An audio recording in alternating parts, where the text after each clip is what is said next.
Morning, good afternoon for Krista, and good evening, people who are sleeping right now, somewhere in Australia, New Zealand, somewhere people are sleeping. Anyway, I have here with me today Krista Mollion, as she is. I'm going to read her short bio. Say hi, Krista. Krista Hello. Mollion. She is the founder of From Zero to Six Academy, an online entrepreneurship learning platform. She spent nearly 2 decades as a partner at Transparent House, a creative agency with A-list Silicon Valley clients like Apple, HP, and Google. Krista also runs a podcast called Take Back Mondays and a newsletter with nearly 30,000 subscribers, where she shares advice for entrepreneurs and solopreneurs. So this morning, I'm going to talk to Krista about what it's like to be an entrepreneur and her journey from working full-time in an agency to now as an entrepreneur, working with solo business owners. Good morning, Krista. How are you today? How is life in the Alps compared to San Good Francisco? afternoon. I say hello from France, so we will say bonjour. And here, it's afternoon Bonjour. here. But I'm so happy to talk to you, Hannah. I think that it's definitely a journey being an entrepreneur, especially being a solopreneur. So today I'm happy to share with you my own experiences. And I just want to say that I think a lot of people are interested in finding out the truth about entrepreneurship, because last week I posted a post that got a lot of interest. It got like 20,000 views, and it was about Which how one is that? Which one uh, is that one? The this post post about was entrepreneurship. it was Okay.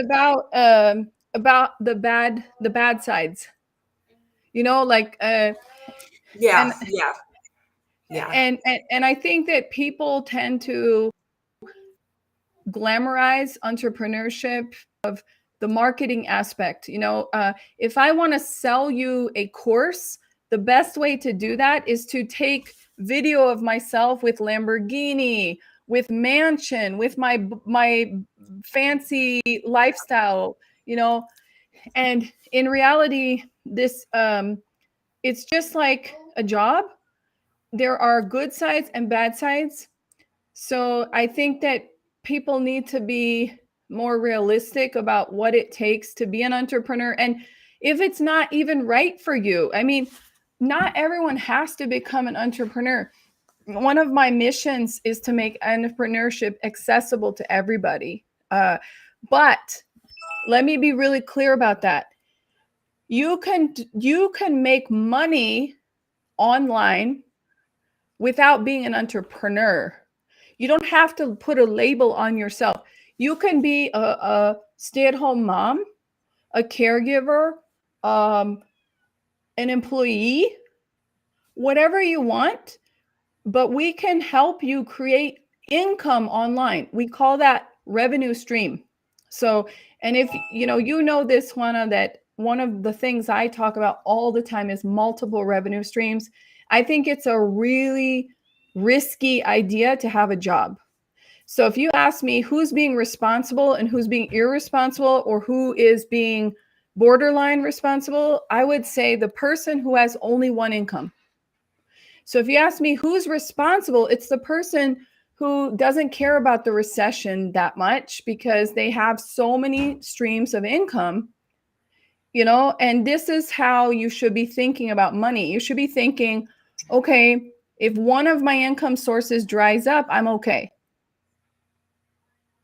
And if Yes, if you're worried about like losing, and that could be for entrepreneur as well, right? So if you're just going client to client, freelancing, same problem, right?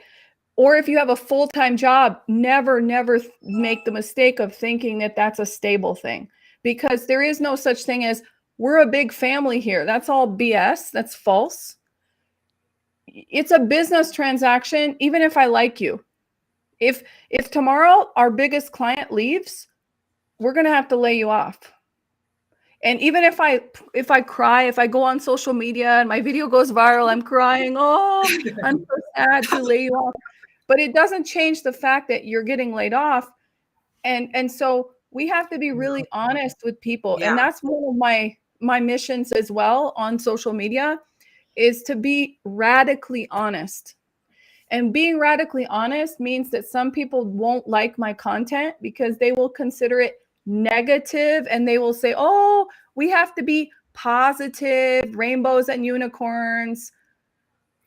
But that's not the truth about life. And then we wonder why most people have mental health issues. Mental health is a huge problem because we're so used to glamorizing things. We have TV that shows everyone has a beautiful home. Everyone looks like a photo model, right? Do you ever see ugly people on TV? No. It's like, and if they are ugly, they're a bad guy.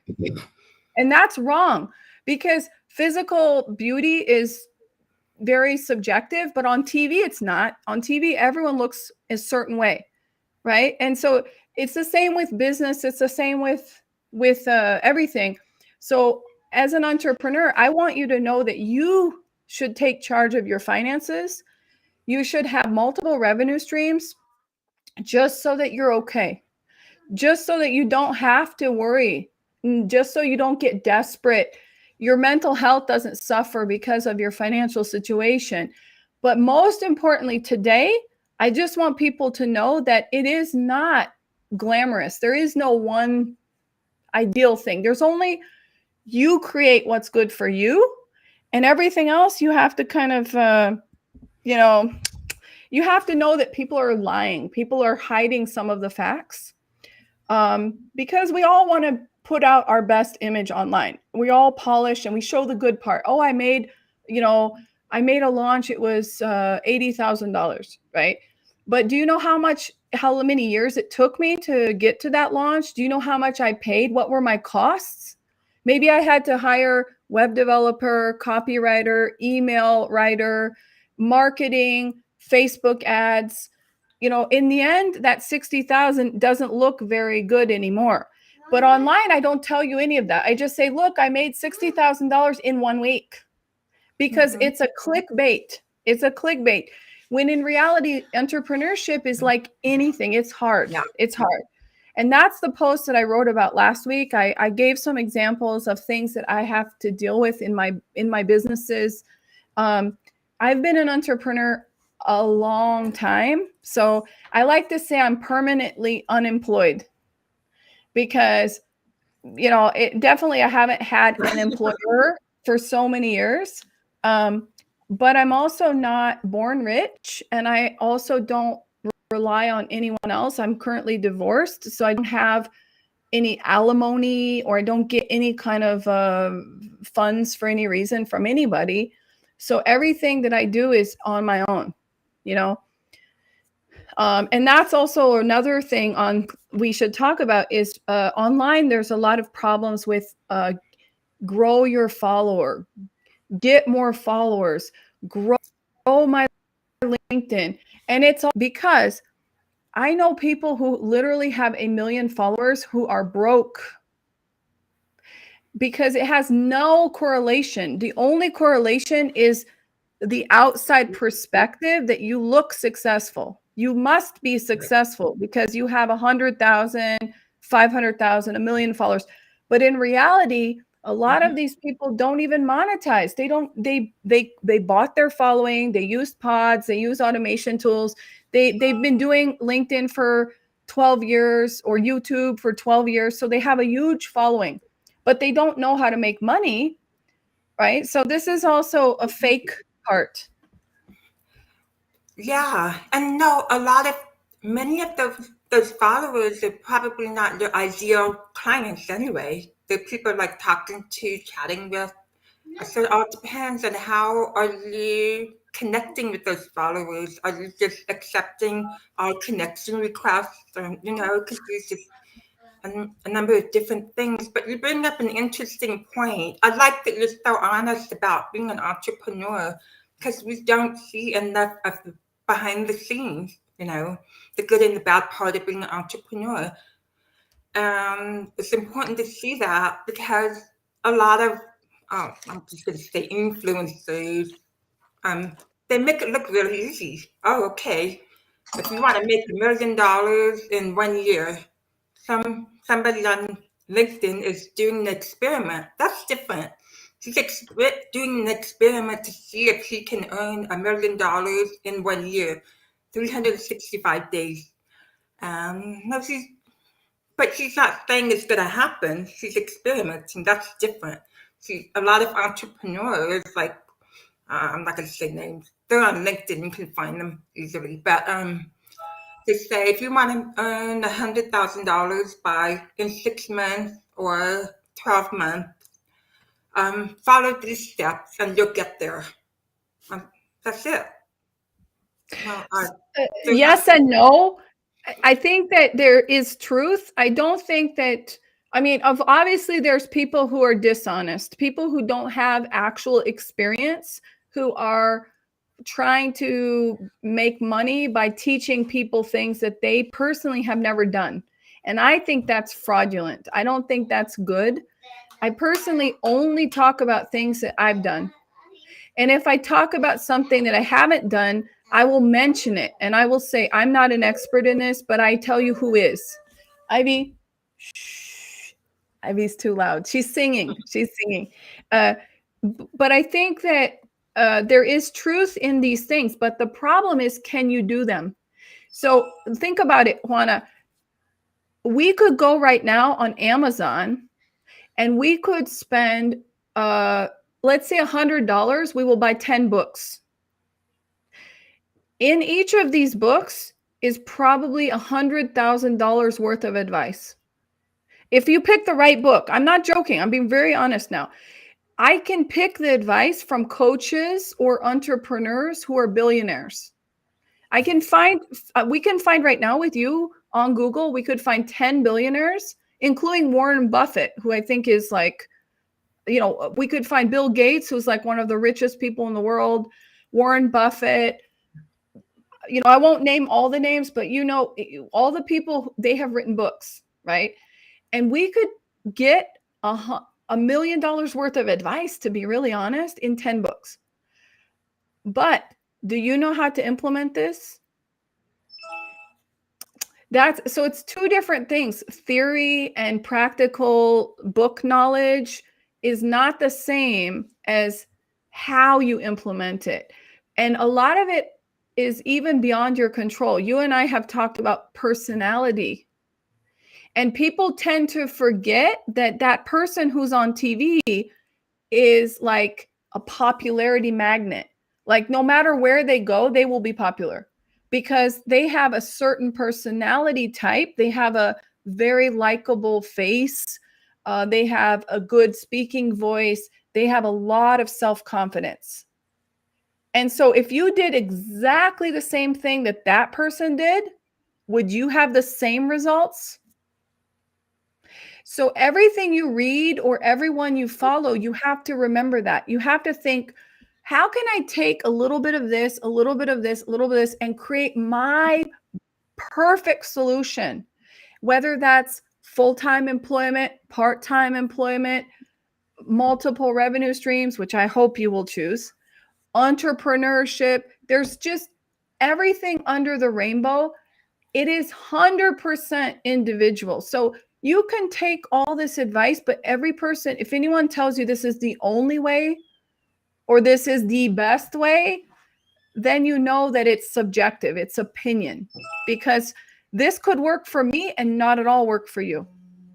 And that's what I try to do in my coaching, Juana, is when I started doing business coaching, I decided to give everyone all the options. So I would put it out and say, look, you could do this, you could do this, you could do this, you could do this. Let me help you figure out which of these options works for you. And a lot of coaches, they paid another coach to learn one method.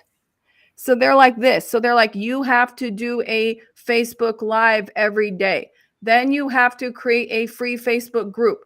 Then you have to send DMs to all the people who join your free Facebook group. and you have to make them a paid offer. And then you just repeat that every single day. What if your clients aren't on Facebook? Oops, I guess you just wasted your money, because that coach is a one-trick pony. They only know this method. There's nothing wrong with that method if it works for you. But the problem is they don't tell you. They tell you, oh, buy my method if you want to grow your accounts, if you want to build a six-figure business, if you want to do sales. And once you buy their method, then they show you one very specific thing that worked for them. And when it doesn't work for you, you know what they say, Juana? They will tell you, oh, I'm sorry, you have the wrong attitude. You have a scarcity mindset. It's your problem. It's your fault. I'm not giving you a refund. You didn't do it right. You're not making enough effort. You have a bad attitude. Yeah. When it's not true. It's not true. It's just different method. Yeah. See, the problem is there's no way to vet a coach if you want one, a business coach. No. You have to ask questions. You have to. So the first, I have a list.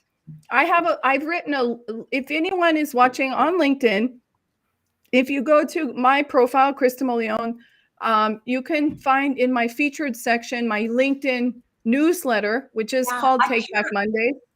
I can't seem to type any links in the LinkedIn chat for some reason. It stops me. I'm not sure why. Don't worry. But if you go to my LinkedIn, you will find my newsletter.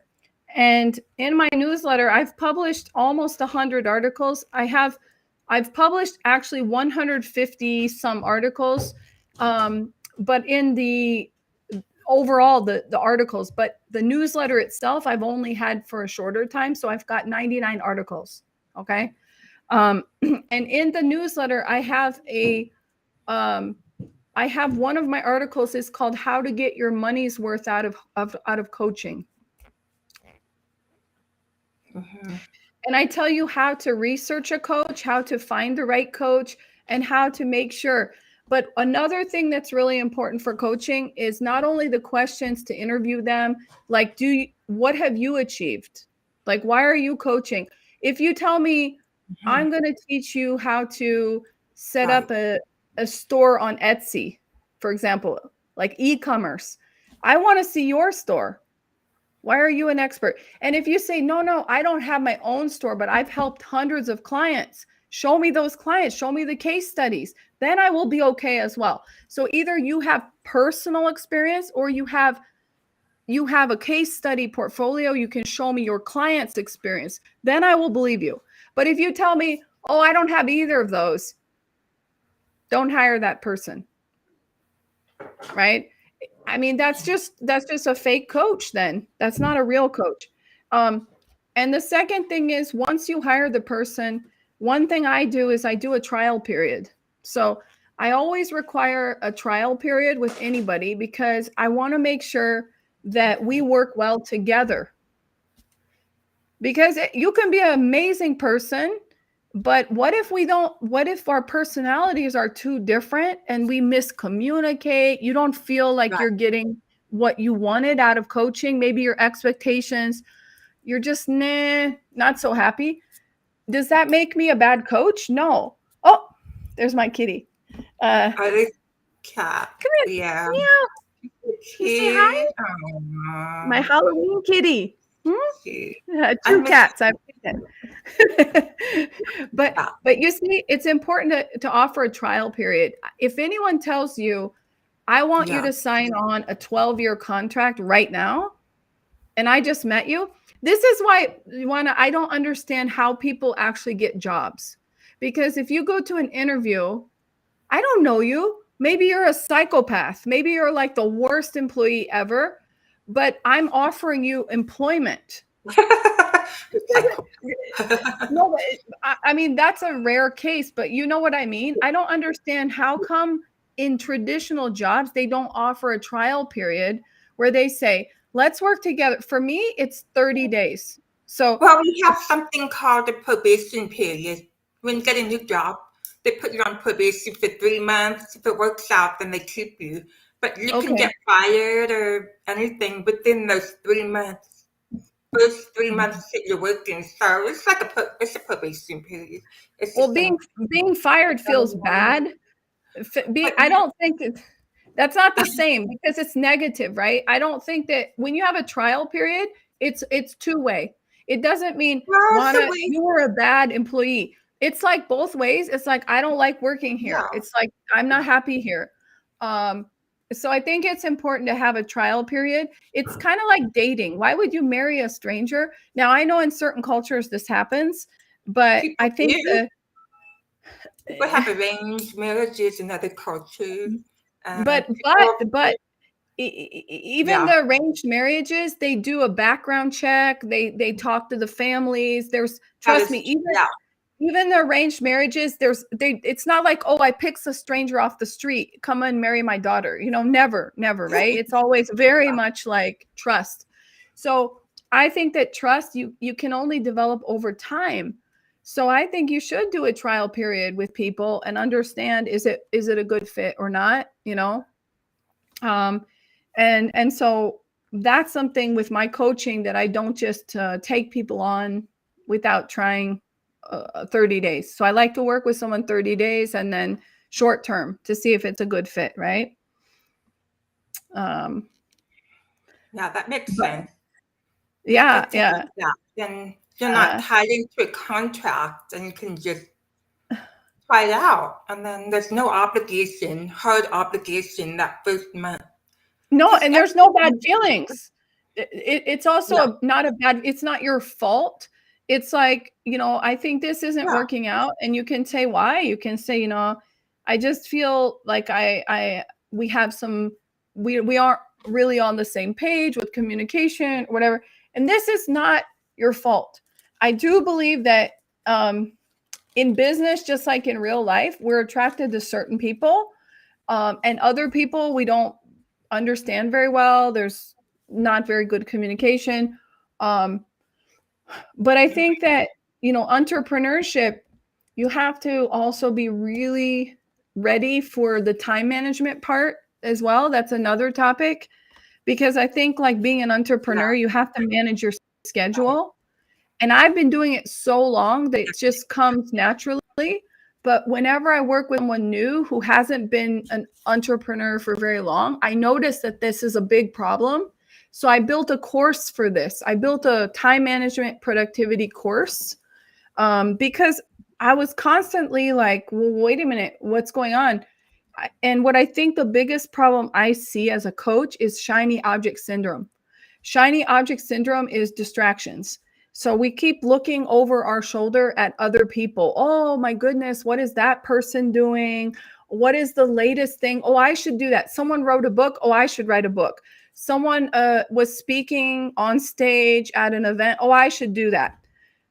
Someone has a podcast. Oh, I need a podcast. So every week it's like a new temptation or distraction. And this is what I call shiny object, because it's like, look, TikTok came out, right? Everyone's like, oh, I need to be on TikTok. Why? Why? I mean, so I think a lot of it has to do with your security, your self-confidence. Like if you have really specific goals, you can stick to those goals. But if you don't have goals, you're kind of experimenting, then you're just going to be like a boat going with the waves. This is bad. You don't accomplish anything. We're not, by nature, we're not multitaskers. We need to do one thing at a time. Yes, no. I fell into freelancing by accident. When I was working full-time in my last job as a full-time employee, I was about 6-8 months into this job. And when you have a full-time job, every day's the same, Some people don't like that. I think you froze a little bit, your camera. Can you hear me? I'm frozen. Oh, okay. Yes, I can hear you, but I'm frozen. Okay, you're fine now. So anyway, I was working in my last full-time job, and then all of a sudden, this panic set in. This panic set in me, and I thought, is this all life is going to be? Just going to work, going home, eating dinner, going to sleep, getting up and doing it all over again? There's this panic, and I thought there has to be more to life than just going to the same job every day. But I stayed there for almost 5 years, and my mother got sick. And she didn't tell me that she needed me. I knew. You know how you just know about your parents, about your people you're close to, know that they need you, but they don't tell you. So I moved in with her, and that's when I started exploring freelance writing at that time. So I kind of fell into it, but I made a big mistake. Made a lot of big mistakes, as you're bound to do. But I wanted to ask you, for people like me, who I just fell into it by accident, what if you have a 9 to 5 and you're desperate to leave? You know you're meant for something more. So how do you know if you're meant to be an entrepreneur? What are some things that you need to think about and questions in your mind that you need to answer before you can pursue being an entrepreneur? So that's a perfect question, because I have a free training. If you go to KristaMollion.com/mastermind. By the way, you guys, I have all of Krista's links in the LinkedIn post for this event. I have her website and all of her links below, so you can find her website and all the links to her newsletter, her trainings, and all of that in the post below. So be sure to check that. Go ahead. So it's actually not mastermind, it's master class, or you could go to free training. But it's okay, because if you go to my LinkedIn profile, it's the link, the clickable link in my profile on my Krista Mollion profile is a free training. And in that free training, I give you three video trainings over 3 days. And one of the video trainings is called the 5 questions. And there's a worksheet. And so the idea is that you watch the video, but then you also do some journaling to understand what do you think about those things? Because there are very specific questions that you should ask yourself to understand if entrepreneurship is actually the right option. And like I said earlier, you can build online revenue without calling yourself an entrepreneur. You could be a side hustler, which I'm not. There's all these words. I don't know how I feel about them. Solopreneur, side hustler, creator. There's all these words. But the bottom line is that you can be building your brand online and making some sort of income online. If you're doing that full time or not is another question. Some people feel very lonely as entrepreneurs, and they want people around them. When I was living still back in San Francisco, I actually went to like a co-working space, and I was paying like a monthly fee to be able to use the co-working space, be a member. And I really enjoyed that because I liked seeing other people. However, even though I'm an extrovert, I get really easily distracted by people. So I socialize too much. So if you would put me in a job, I would be terrible, because I would just be walking around talking to people all day. And I'd be like, oh, I'll do my work at night after I get home. Because I like, when I do work, I need to be alone. And I can't have any visual. The cat is already a big distraction. 2 cats and a toddler. But if I had people walking back and forth, I had people talking, I would not get any work done. And I already at home, I wear noise canceling headphones, and I listen to, when I'm writing an article, like if I'm going to write 10,000 words, 3,000 words, I put on my noise canceling headphones and I listen to something called binaural beats. And it's for your brain. It makes you concentrate, because I can't stand distraction. So I think, you have to understand who you are, but I think there's a balance, right? I mean, you have to socialize. So whether you're introverted or extroverted, both of us, we're meant as humans to be with other people. So the first thing is, figure out if you can handle working on your own at all, because some people can't handle at all. And those people, they may want to be in a job that requires them to always be around people. Like even an office job wouldn't be good enough, because in an office, you're still sitting by yourself, working on your computer. Maybe they need a job that's like really with people, like in the hospitality industry, in restaurant business. There's a lot of jobs out there, like airlines, where you're constantly with people. That is your job, right? Customer service.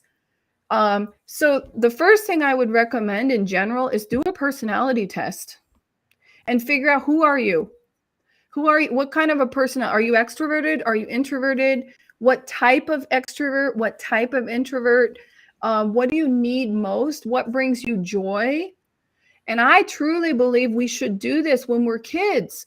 I think you should do this when you're like 16, 17 years old, before you think about your professional, to understand who are you truly, because you really can't be happy if you put yourself into a situation that isn't aligned with who you are, and you should never try to be someone else. There was one career book, What Color is Your Parachute? I believe I did that a long time ago, but I don't That's even remember old. what. Yeah. That's it was old, but it's a good book. outdated. It's a classic. But now they have better personality tests online that you can take. But yeah, that's an old book I use. But obviously I didn't follow it, so I was doing something that wasn't. And you also could change over time, right? So my goals when I was 20 are different than my goals when I'm 40. So I used to be ambition driven, and now I'm purpose driven. And there's a big difference. So I'm still using the same strengths. I don't believe people change. I truly believe that you were always who you were, because behaviors can change. Personality doesn't really change. So under your personality, you have a core, under your behaviors, you have a core personality that you were born with.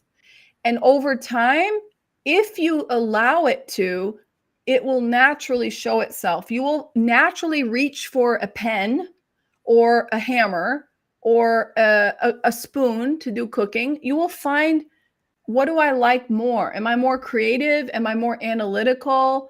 Am I extroverted? Am I introverted? And that's the thing. You have to be, you have to love yourself enough to ignore what other people are telling you. You need to be a doctor. You need to be a lawyer. You need to go work for these people. And you have to say, look, I have to figure out who I am at my very core, underneath my conditioning, underneath my upbringing, underneath my genetics, because there's a certain extent, maybe your genetics play a role. Who knows, right? I mean, it's fascinating to me. There's all these things at play, right? And I think that, once you figure that out, then you go into those areas and you decide, who should be my mentor? Who can I learn from? And here's the thing, Juana, it's so underrated. Find people who are doing what you want to do. So, and those people, you want to interview them. You want to talk to them. You want to learn from them. And the truth is, if you approach people the right way, you can get access to even people who are very, very successful. But you just need to learn how to approach them. Because those people, it's always like, give me, give me, give me. Everyone's asking them for something. So you have to be a different way of approaching them. You have to be more discreet and more respectful and more to the point. Because when someone approaches you, oh, can you help me get a job? What does that mean even, right? Like, so can you be really specific? Can you say, I see you run a 3D agency. I've been studying at the university 3D animation for 2 years. So I'm in my second year. I'm looking for an internship.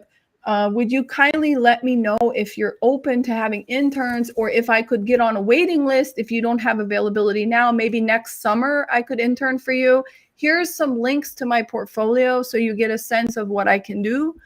I'm really very passionate, good communicator, hardworking. I'm looking to make a beautiful career in 3D animation. That's what I love to do. Thank you so much for your time. Now, I would respond to that. But if someone messages me, hello, my name is, I don't know what, I'm looking for a 3D internship, bye. Like, do you have a job for me? Bye. I'm like, no, you have to make an effort. Come on, because we're getting, the higher up you are, the more you get those kind of unsolicited, cold messages all day long. So make sure that you know how to approach people.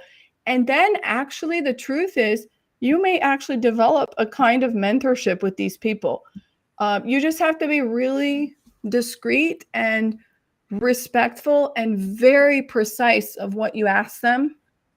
So the more specific the question, the better, you know, and respectful as well. You can't ask a person for an hour of their time when you don't know them, right? So you have to always ask for permission in all cases. But the truth is, if you would spend more time looking for people who are doing what you want to do and trying to learn from them directly or indirectly, you'll be so much further along than 99% of people, because the $10 book already has 100,000, maybe even $1 million worth of advice in it. So if you learn how to find the people who wrote those books, follow them, consume their content, read their books, and learn how to read. Adults don't know how to read anymore. That's why I run a book club, as you know, because I really feel like a book is only as good as what you got out of it. So when you read, do you take notes? Do you have a system? I use Readwise and Instapage. That's a tech stack. Other people, they actually buy the book and they have a sticky notes, or they have a highlighter, or they write in the pages. Whatever works for you. Are you learning? And then what are you doing next? Are you implementing it? Are you following those authors online, right? Those business people, whatever. So whatever you're doing in your business, find those people who are killing it. And that's the difference between a business coach or a course. These people are the real deal. They're actually doing what you want to do. So a business coach, if you find a good one, can show you how to build revenue streams, can give you feedback, and can make you what I like to think is like mental fitness, because I teach people systems. I'm like, here's what you need to do. You need to repeat this on a consistent basis. But I can't replace the mentor who is like doing exactly your dream profession. And you need both. You need both, because those people, they're not going to really teach you their system. They're just super talented, or it's been a long time since they had to do those things. So they're kind of like, I don't know about TikTok. I don't know about LinkedIn. I was back in the day, I just did these other things. So they won't teach you systems, but they will teach you the craft. The craft. So you see, there's two things you need. You need the craft and you need the systems. And if you have both, there's nothing that can stop you from going to the top. Nothing. So that's my advice for being an entrepreneur. And if you don't want to be an entrepreneur, be honest with yourself, because making excuses that you're stressed, or the algorithm isn't working for you, or clients are crappy, or whatever, this is just all BS. The truth is, you just don't have the right mentors. You don't have a good person to follow for the craft, and you're not constantly learning, right? And also, you don't have systems in place, and the systems you have just aren't good ones. And sometimes people say, but I paid for something. I had a LinkedIn coach who taught me how to do LinkedIn, but it's not working. Well, if it's not working, what are you going to do? Live in the past? What are you going to do? Move forward. Find a new coach, keep learning. They taught you what they could teach you. Now it wasn't working, so keep going. You can't write off everything. Entrepreneurship didn't work for me. LinkedIn didn't work for me. Publishing a book didn't work for me.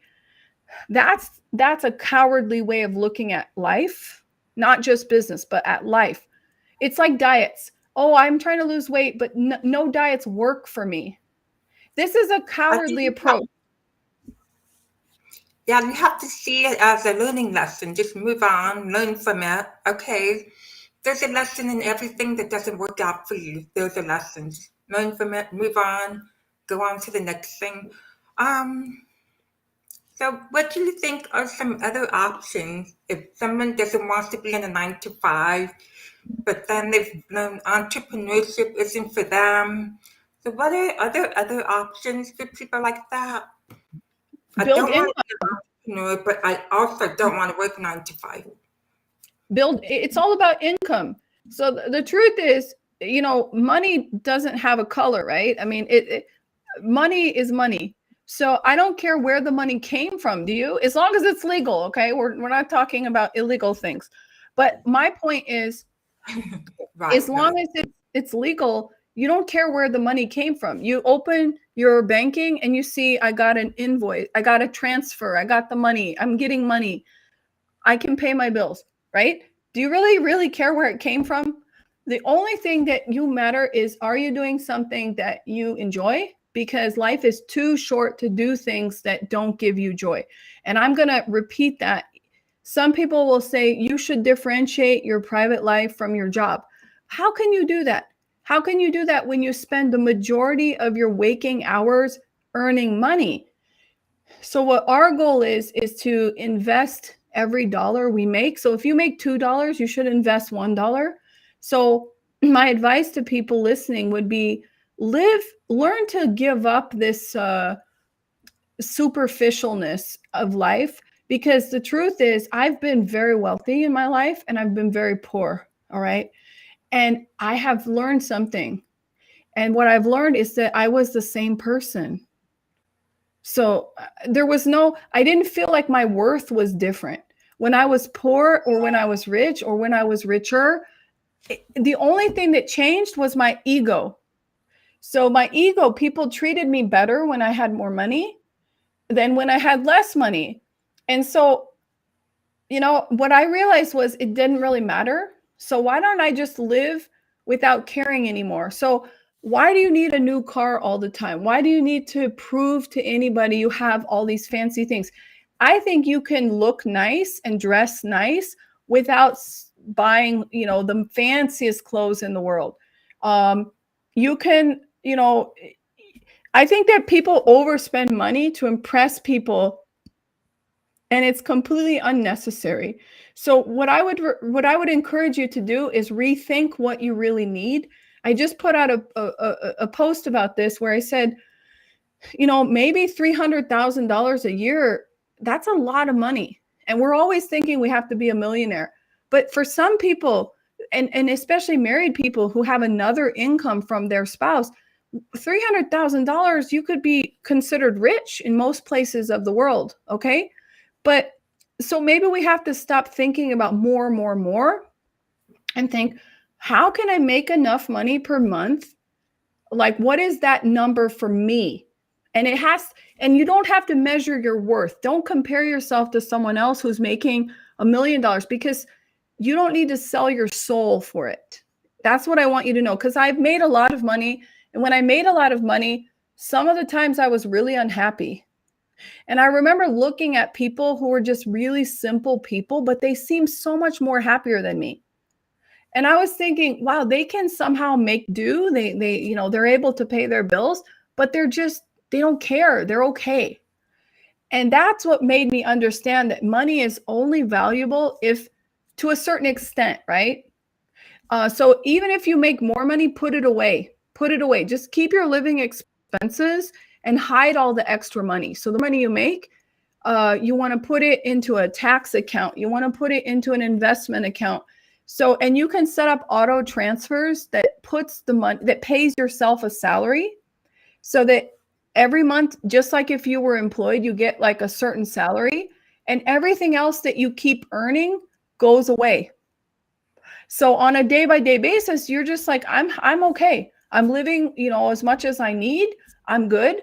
if I want to save up for something big, I'm going to have a savings account. I'm going to save up for it. But you're not like obsessed with money. So whether you decide to be an employee, an entrepreneur, my best advice for you is please try to make multiple income streams so that you're safe. And please try not to let it go to your head, the number that you earn. You are not the worth of your salary. So if you're making $60K a year, you're making $1 million a year, the only thing that changes is the way people treat you. And sometimes that's not even a good thing because you lose track of who actually likes you and who is just being nice to you because of your money. And I feel sorry for some rich people are very lonely. And we know this because just look at the news, all the celebrities who've been in rehab, who've committed suicide. Why would you commit suicide if you're a billionaire? Like, what the heck, right? So mental illness, you can be very lonely and alone, even with millions of fans. So, what does that tell you? What lesson do we learn? We learned that it doesn't matter. What really matters is, am I doing something that brings me joy? And am I able to pay my bills? And am I a little bit free? For me, freedom is very important. So if you're saying I can pay my bills, but I'm attached to this one job or I'm attached to this employer, I would say, please build some more income because I just don't want you to ever not be able to quit, even if you have an employment contract, because you don't have any other backup, right? And backup is not savings. I'm talking about income coming in from you, and today there's never an excuse. You can publish books. You can make digital products. You can do workshops. Think about it. You do $100 workshop. You get 10 people in there. That's $1,000.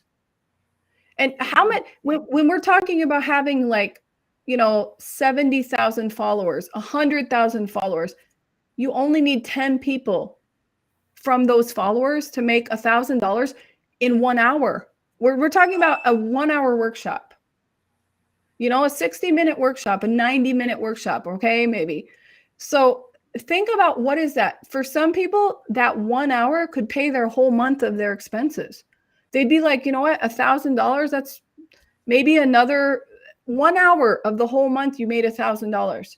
So maybe you do 2 a month. There you got $2,000. Are you okay? Is that good enough for you?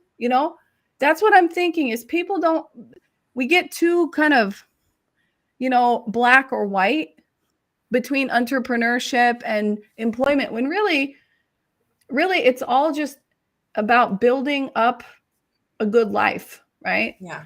So don't worry about the labels. Worry about, are you happy? Right. No, the sky's the limit now. You go on Etsy.com and you see people making these beautiful things and they enjoy making them. And that's one way to make money. I mean, there's just so many options, but it can be pretty overwhelming. Trying, should I do that?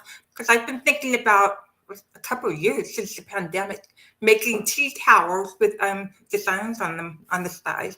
But I don't have time for that right now. But I was thinking about that before. But I have all the materials. It's just like a side thing, not the main thing. But so the main thing is interested in a lot of things, and it can be kind of tough to figure out. But once you figure it out, then there's so many ways that you can earn money, as you said, different income streams. I'm just wondering, when you're an entrepreneur, you need to have a financial advisor, right? Or do you handle that yourself? It's better to hire a financial advisor. Okay. Financial manager. Because I was reading about the NBA. A lot of people, guys in the NFL, the NBA, they end up bankrupt because of money mismanagement. They have financial managers, right, that steal from them, mismanage their money, or they're corrupt. And so as an entrepreneur, you want to protect yourself and hire the right people to manage your money. Okay, so I think the first thing on that. Yeah, I do. So the first thing you should know is you cannot trust anybody in your life, even your spouse, even your parents, even your children, Ouch. uh, fully, Ouch. fully. No, even yourself. Even yourself, you may have problems, right? Some people get addiction, spending addiction. So the main thing you have to realize, Juana, is you have to vet people. And when I mean vet people is you don't go to your uncle, your cousin, somebody who your best friend recommended or your friend's boyfriend. You really do your research about who is good. And when I say good, I'm not talking about just being a nice person. I have hired very many nice people who were not very competent. All right. So we want to look for the person who has proven success. And not only that, but they have the right experience. So you don't just hire some, everyone's not created equal, right? You can't just go out and hire a financial advisor if they deal mostly with employees and you are a business owner, they won't understand the things that you're dealing with, like cash flow that goes like this. People have like 1 month you make 40,000, the next month you make like 8,000. So it's like, it's not a paycheck kind of situation. So this is something you would need to really do some research for. Okay. And number two, I think there's this naivety that people hire someone and they're like, I hired an expert. Okay, now I'm just going to go away and, I have someone handling that and I'm good. No, no, no, no. This is a very bad way. So you should not micromanage an expert. If you hired a good person, they know how to do their job. You should let them do their job. But what I'm saying is you should always ask them a lot of questions to make sure you fully understand what they're doing for you, because it's a lot of times naivety is a problem that I see. And people are like, oh my gosh, I'm bankrupt. I just let my financial advisor manage my money for 12 years and now I'm bankrupt. And I'm like, well, where were you? Oh, well, I wasn't dealing with that. I hired an expert. I'm like, no, that's not how it works. So you have to have very strong touch bases, check-ins, and you have to ask them to show you exactly what they're planning to do. And sometimes you should get a second opinion. So sometimes you should say, okay, here's the portfolio that they're offering me. This is what they're thinking. Let me seek out a second person who I pay only to give me advice if they could add anything to improve that. And you have to make it really clear. I'm not looking for you to badmouth my advisor. I'm not looking for you to be negative. I'm looking for you to say, is there anything missing? Anything that we could do better? And I'm going to pay you for that. So those are the problems I see. But you have to remember one thing. A financial advisor is there to manage the money you already made.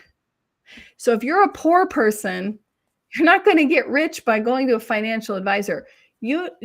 What a financial advisor can teach you is good habits, but you could find out these habits on your own. Just go to Dave Ramsey and look up his system. He has a really good system. For entrepreneurs, I recommend Michael Michalowicz. It's called Profit First, his book. And he has a system for entrepreneurs. But the main thing you have to understand is in life, in every area of your life, you always have to be involved. And when I mean involved is you have to be aware of what's going on. You have to make sure at all times that you could go out and get a second opinion. And you never want to say, I didn't know. That goes for every area of your business, not just your finances. That goes for your website. That goes for your email. If someone's sending emails on your behalf and you tell me you didn't know that your assistant sent that email, that's a problem for me. That's creepy. I'm like, and I've had that happen. I've had that happen where people are like, oh my gosh, this person messed up my website. I didn't know, like different situations where my reaction was like, well, where's the communication? There has to be updates. They have to give you updates. You have to at all times know what's going on. So, so I guess I never trust fully. I never just wipe my hands and say, okay, no, that's your business. In the end of the day, it's your money. It's your clients. It's your website. So you need to be involved. I'm not a fan of giving. So I do think it's good to hire people, but I don't believe in going like this and being like, okay, I'll be on the beach. You work for me. And I know lots of entrepreneurs who would like that, who ask me, well, if I hire someone, can I just like not work? I can just be, relaxing. They're doing all the work for me. And I'm like, no, that's not what management, a good leader, a good manager, and is always informed. They're never not aware of what's going on. And if they are, you should fire that manager, because that's a very, very dangerous type of situation where the manager doesn't know what the employees are doing.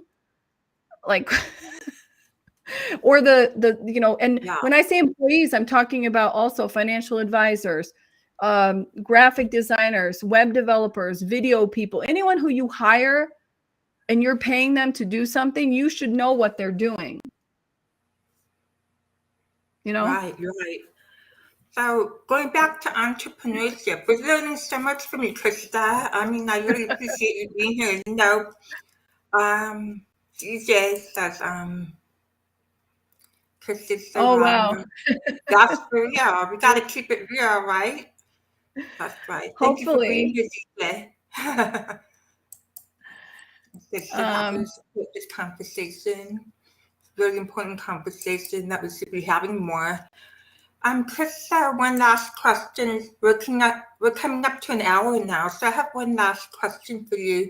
For somebody who is exploring entrepreneurship, is there one main book that they can get just to start reading about being an entrepreneur and what they should be doing? What one book would you recommend they start with?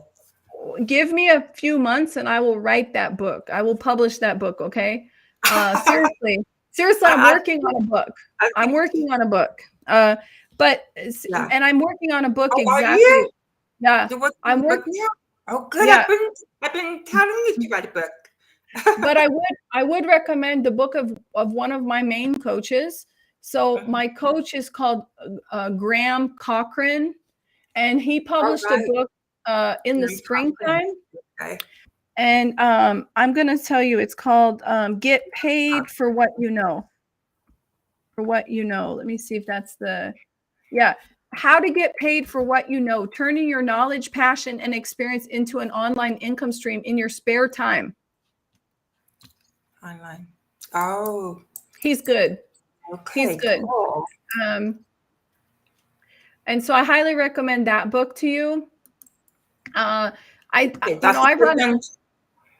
run a book club. So if anyone's interested, just reach out to me. Otherwise, it's kristamollion.com/book club for leaders. Mm-hmm. That's how to get to me and join my book club. And we read books every month because I really believe that there's so much knowledge you can get out of a book. Why pay top dollar when you could take that knowledge? And it's sad that people would rather scroll TikTok than spend the same amount of time, exactly the same amount of time, learning something that could actually make them money, or could make them skinnier or fitter or happier, or find the partner of their dreams, right? Books can teach you so much, but yet we're kind of like anti-book nowadays. It's all about video.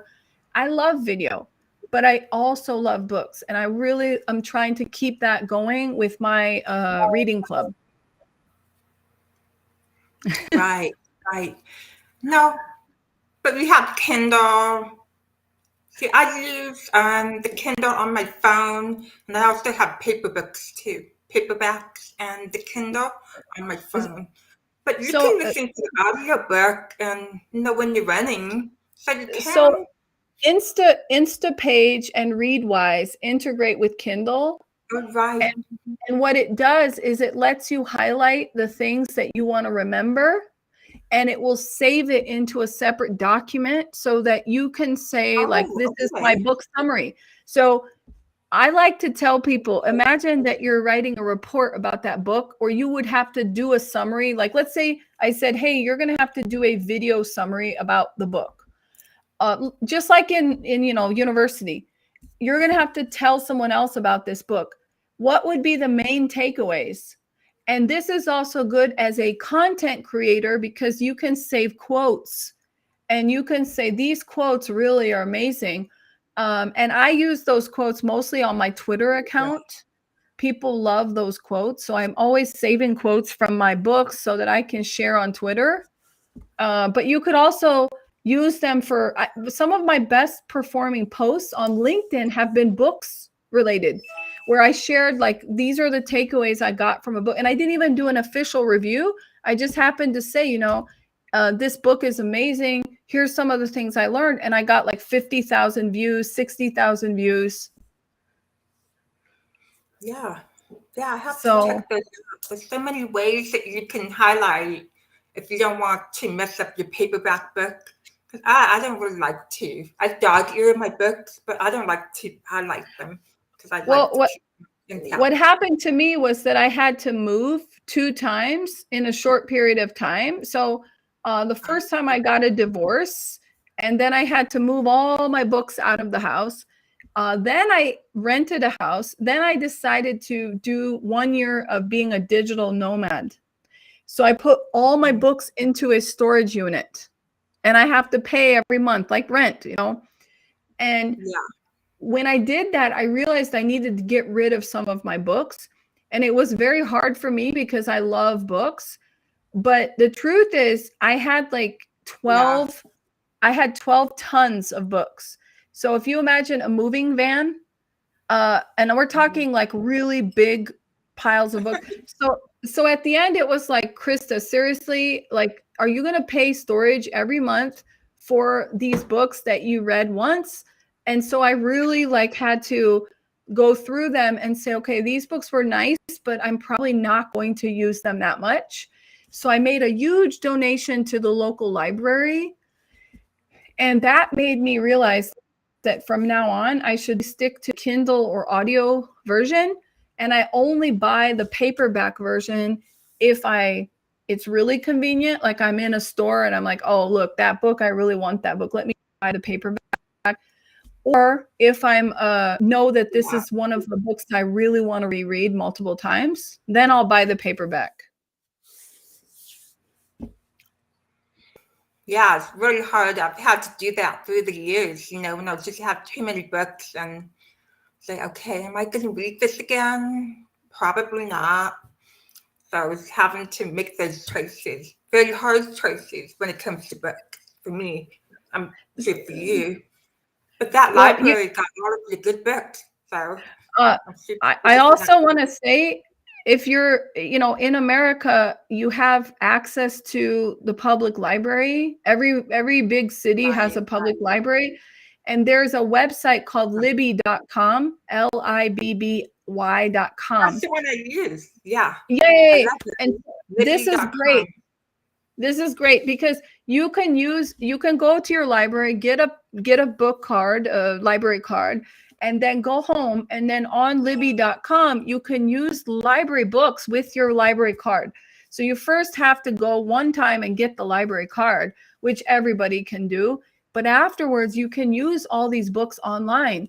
So you're saving the environment because you're not killing the trees, and you're being and I personally now I love Audible, I'll be honest, because I have a membership to Audible.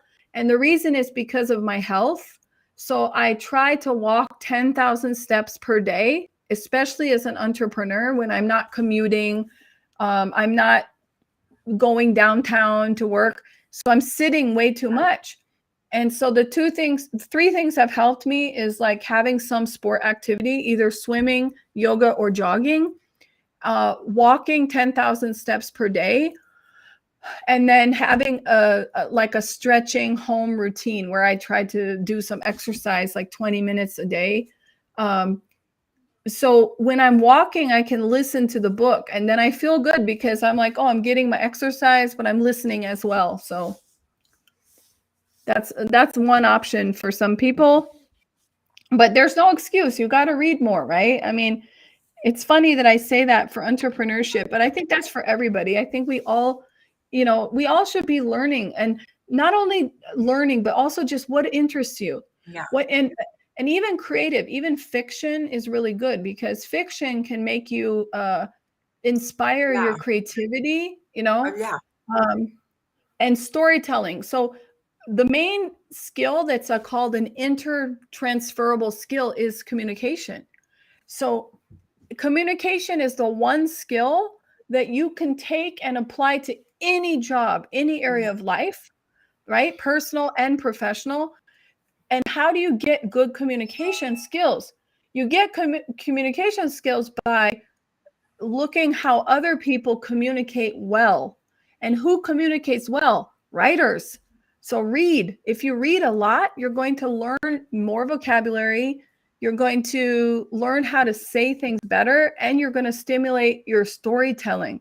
And storytelling can help you in sales, it can help you in your job search, and it can help you in your day-by-day interactions with people, because we have to introduce ourselves. So that's a story, right? Like, what's your story? Tell me about you.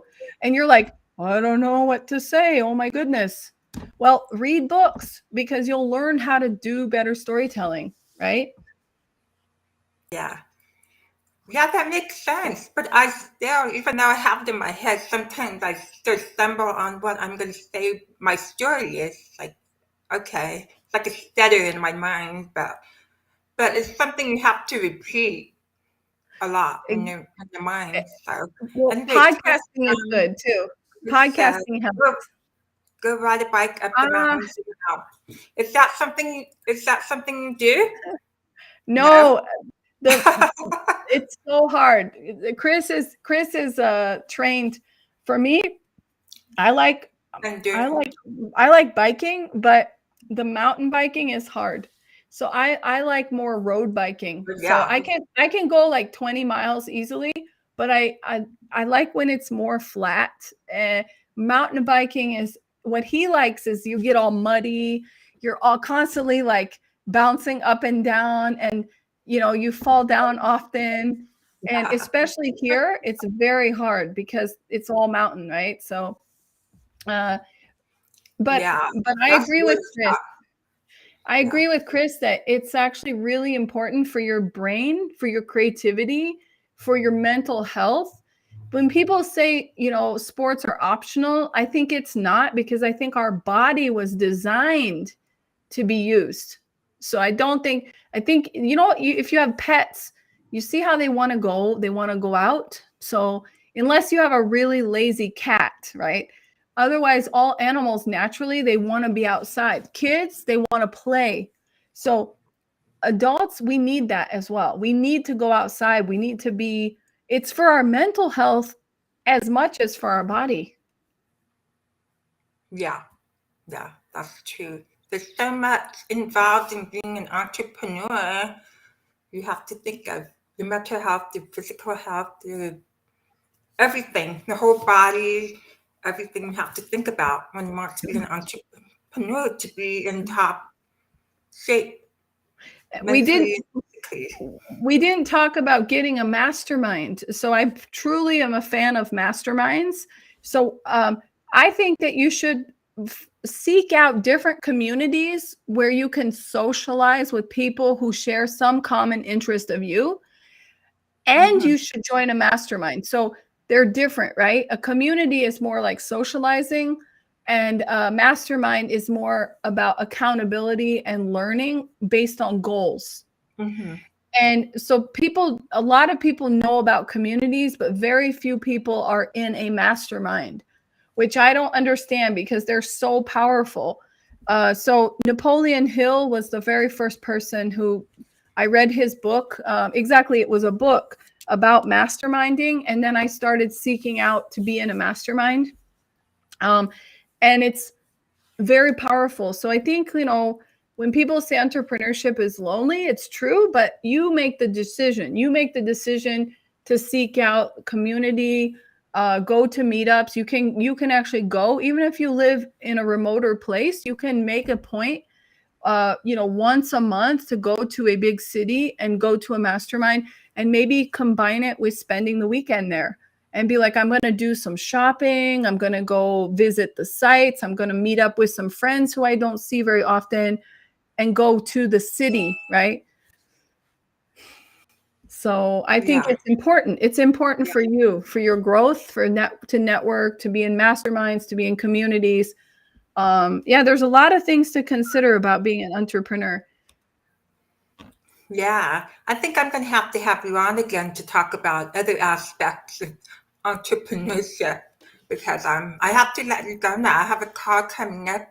And thank you so much, Krista, for your time and for being here today. And we will definitely have to do a second part at some point. Okay, thank you everyone for being here. I would love that. Thank you. Join me next week. We will be talking with Angela Young, who works in accessibility. So be sure to join me next week to meet Angela Young. And until then, have a great day, everybody. Bye. Bye.